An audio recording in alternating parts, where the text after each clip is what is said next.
Bonjour, bienvenue au One Tips. On en est déjà à la 42e session. Donc aujourd'hui, on va s'attaquer aux notions de data qualité, qui sont des notions extrêmement importantes dans la management de la gestion de contenu et de son PIM. L'important, c'est de bien savoir dans quel contexte sont utilisés des champs pour pouvoir les manager, les déplacer, les renommer s'il y a besoin. C'est très important pour éviter les mauvais impacts dans la gestion de son contenu. Un petit rappel très important des bonnes pratiques, hein. Donc, bien toujours couper son micro et on pose des questions au fur et à mesure de la session et à la fin, j'essaierai d'y répondre le plus simplement possible. Donc, c'est parti, on y va. On se log sur ma base de test. Donc le principe est le suivant, c'est que quand on est sur un produit, quel qu'il soit en fait, on va pouvoir auditer un champ.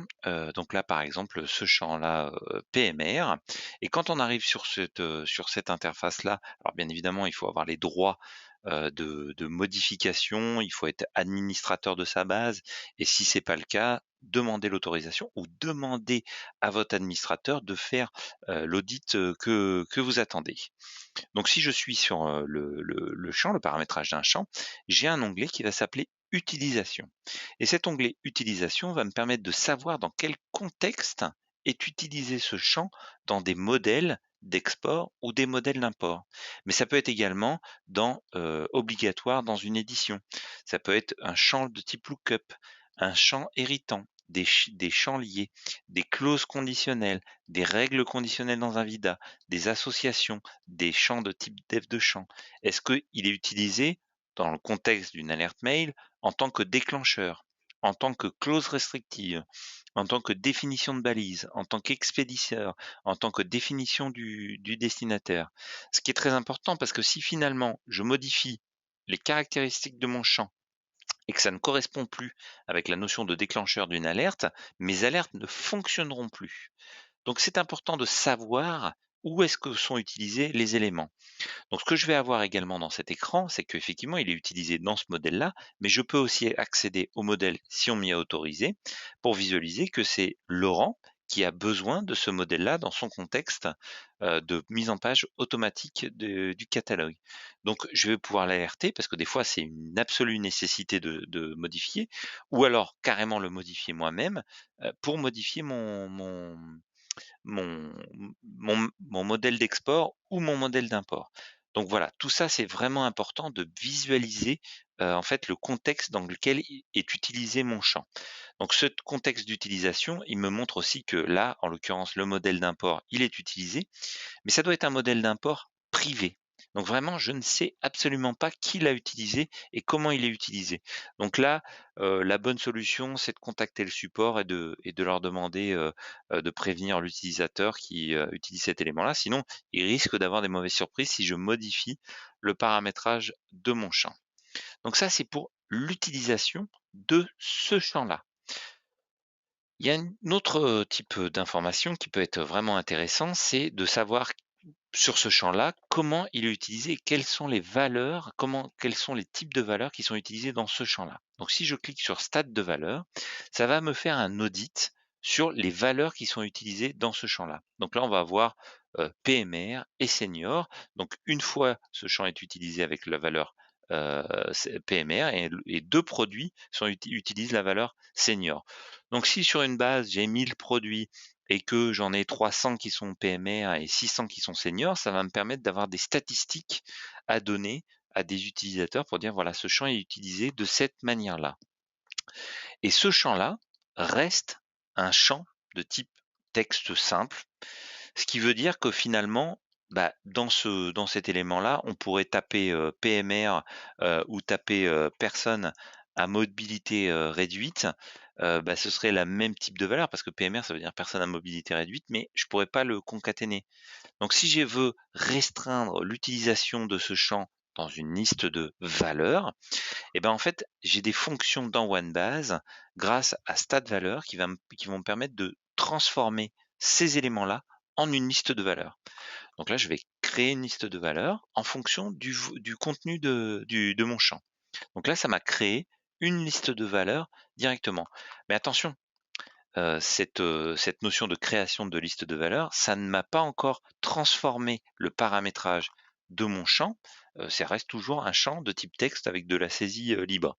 Donc il faut que je retourne dans mon paramétrage. Maintenant, je sais que j'ai une liste de valeurs, donc sur lequel je vais pouvoir aller m'associer ma liste. Donc je vais enregistrer cet élément-là et là, je vais pouvoir, visualiser que cet élément-là est lié à une liste de valeurs. Donc si dans cette liste de valeurs, finalement, j'ai besoin de rajouter des nouveaux éléments, parce que là, finalement, je ne peux saisir que PMR et que senior, j'ai peut-être envie de pouvoir mettre petite enfance ou d'autres éléments. Donc j'ai deux possibilités, soit je vais dans paramétrage, liste de valeurs, et je vais modifier mes listes de valeurs. Donc là, c'est pareil, PMR, je vais modifier cet élément-là. J'arrive ici. Soit je suis toujours dans mon contexte catalogue et étant administrateur, je peux aller dans le paramétrage de ce champ-là et accéder directement à ma liste de valeurs. Alors, j'étais pas dans le bon champ, pardon. Je vais dans PMR, pardon, j'ai la PMR, liste de valeurs PMR, et je vais directement ici. Donc, ce qui revient rigoureusement au même. Donc, on voit que dans la définition que ça a été créé par des éléments de produit. Donc, dans l'historique, il met quel a été le contexte de création de cette liste de valeurs. Et je vais pouvoir ajouter des éléments. Donc là, en l'occurrence, je vais ajouter petite enfance. Donc si je mets petite enfance en minuscule, on n'est pas obligé de mettre le code. En fait, ce que fait OneBase, c'est qu'il va me créer un code en fonction de mon contexte, de mon libellé. Donc là, il m'a rajouté ces éléments-là. Et aussi, petite astuce, c'est que si j'ajoute 3 lignes et que je mets EPAD, euh, EPAD, pardon, RPA, et on va mettre, qu'est-ce qu'on va mettre? Handicap. Je vais pouvoir créer mes trois éléments de ma liste de valeurs dynamiquement et rapidement. Donc là, j'ai enfin mes nouvelles entrées. Et là, dans ma saisie, je vais avoir la possibilité de saisir des valeurs différentes. Donc là, j'enregistre. Et là, dans mes stats de valeurs, je vais retourner dans mes stats de valeurs. Je vais avoir des stats de valeur en fonction de mes contextes. Donc toujours 2 seniors et 1 EHPAD dans mes données. Ça, c'est intéressant pour les statistiques de valeurs, où je vais pouvoir créer des listes de valeurs. Mais ce qui va m'intéresser, c'est où est-ce que sont utilisées ces données-là. Et donc là, c'est avec l'autre bouton entité. Donc l'autre bouton entité va me permettre de voir, les ID qui utilisent au moins une valeur. Donc là, j'ai un raccourci qui me permet de renvoyer au stade valeur. Ça peut faire exactement la même combinaison. Donc ça, c'est toujours intéressant d'avoir les ID pour pouvoir faire une recherche rapide des éléments. Soit je vais aller voir la liste des produits parce que j'ai vraiment envie d'aller à ce niveau-là. Et là, je vois qu'on a un élément qui ne va pas. On a un élément senior qui ne convient pas à ce qu'il faut. Donc là, je peux, par rapport à ça, aller corriger ma liste de valeurs parce que ça ne correspond pas à mes stats de valeurs en termes d'éléments. Je peux modifier mes éléments. Alors là, attendez, c'est où que j'ai cet élément-là? Sur senior, où est-ce qu'était mon produit? Hop, j'y retourne. Je vais là, je vais dans entité, et là, il me dit que ce produit-là ne correspond pas, ah oui, à mon élément, parce que finalement j'attendais une autre type de j'attendais senior en majuscule et pas senior en minuscule. Donc je vais corriger cette valeur-là. Donc j'ai comme ça la possibilité de visualiser en fait quels sont les produits qui vont utiliser mes éléments et quelle valeur ils mettent. Donc je peux avoir la liste de mes produits avec un lien direct, mais également voir dans quelle arborescence sont concernés et quelle édition est concernée. Donc là, par exemple, ce champ-là, il est surtout utilisé dans un contexte d'édition 2020, ce qui peut nous permettre d'aller beaucoup plus vite pour faire de l'audit. Donc tout ça, ça permet d'avoir des statistiques, de faire de la data qualité a posteriori.